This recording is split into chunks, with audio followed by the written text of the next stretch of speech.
भगवान गणेश को प्रथम पूज्य माना गया है। ऐसा इसलिए क्योंकि ये सभी देवों में सबसे पहले पूजे जाते हैं। किसी भी पूजा पाठ में सबसे पहले गणेश भगवान का आवाहन किया जाता है। उसके उपरांत ही किसी अन्य देवी देवता की पूजा होती है। गणेश जी अपने भक्तों के बीच एकदंत, विघ्नहर्ता, लंबोदर जैसे भिन्न भिन्न नामों से जाने जाते हैं।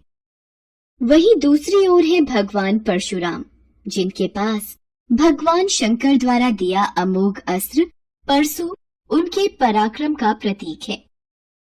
पुराणों में भगवान गणेश और भगवान परशुराम के बीच हुए युद्ध का वर्णन मिलता है। ब्रह्म वैवर्त पुराण के अनुसार एक बार भगवान परशुराम अपने इष्ट भगवान शिव के दर्शन के लिए कैलाश पर्वत पर गए। वहां भगवान शिव माता पार्वती के साथ विराजमान थे। साथ ही माता पार्वती को राम कथा सुना रहे थे। कथा में बाधा उत्पन्न ना हो, इसके लिए उन्होंने अपना दिव्य त्रिशूल गणेश जी को प्रदान किया। पुत्र गणेश, तुम यहाँ द्वार पर खड़े हो जाओ और किसी को भी भीतर आने की आज्ञा मत देना। मेरा ये दिव्य त्रिशूल तुम अपने हाथ में रखो। जो आज्ञा पिताश्री, आप बिल्कुल निश्चिंत रहिए, मैं किसी को भी अंदर प्रवेश नहीं करने दूंगा। गणेश घर के द्वार पर पहरा देने खड़े हो गए। उधर परशुराम जी कैलाश पर्वत पहुंचकर सीधे भगवान शंकर के दर्शन के लिए कैलाश द्वार में प्रवेश करने लगे। द्वार पर नंदी और अन्य शिव गणों से उनकी भेंट हुई। परशुराम जी बोले, मुझे भगवान शंकर से मिलना है। वो इस समय कहाँ हैं?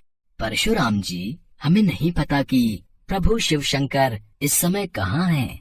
तुम सब शिवगण हो, फिर भी तुम्हें ये ज्ञात नहीं कि तुम्हारे आराध्य देव कहाँ हैं। जब तुम्हें ये नहीं पता तो ऐसे में तुम शिवगण कहलाने के लायक ही नहीं हो। परशुराम जी गुस्से में कैलाश द्वार से लौटकर भगवान शंकर को ढूंढने निकल पड़े, पर शिव उन्हें कहीं नहीं मिले। बहुत ढूंढने के पश्चात अचानक उन्हें एक घर दिखाई दिया, जहां उन्हें द्वार पर गणेश जी पहरा देते दिखाई दिए। वहाँ कोई बालक पहरा दे रहा है। शायद भगवान शिव उस घर के भीतर ही होंगे। उनसे जाकर भेंट करता हूँ। रुकिए महात्मन, आप अंदर नहीं जा सकते। तुम कौन हो जो इस तरह मेरा रास्ता रोकने का प्रयास कर रहे हो?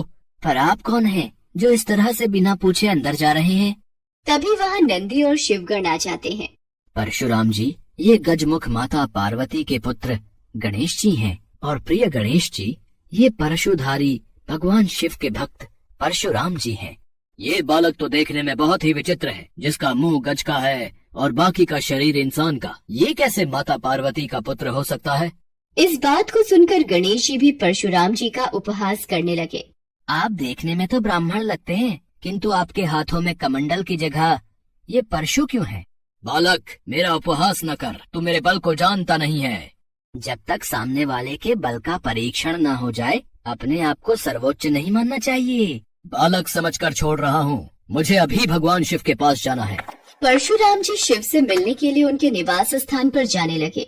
इतने में गणेश जी ने शिव जी द्वारा दिए गए त्रिशूल को परशुराम जी के सामने कर उन्हें युद्ध के लिए सावधान किया। युद्ध की ललकार देता है तो बच मेरे इस शस्त्र से। मेरे चलाए अस्त्रों से आज तक कोई नहीं बचा। परशुराम जी अस्त्र चलाते, परंतु गणेश हर प्रहार से बच जाते। परशुराम ने अपनी हर शक्ति का उपयोग किया, लेकिन गणेश जी पर किसी भी अस्त्र का कोई असर नहीं हो रहा था।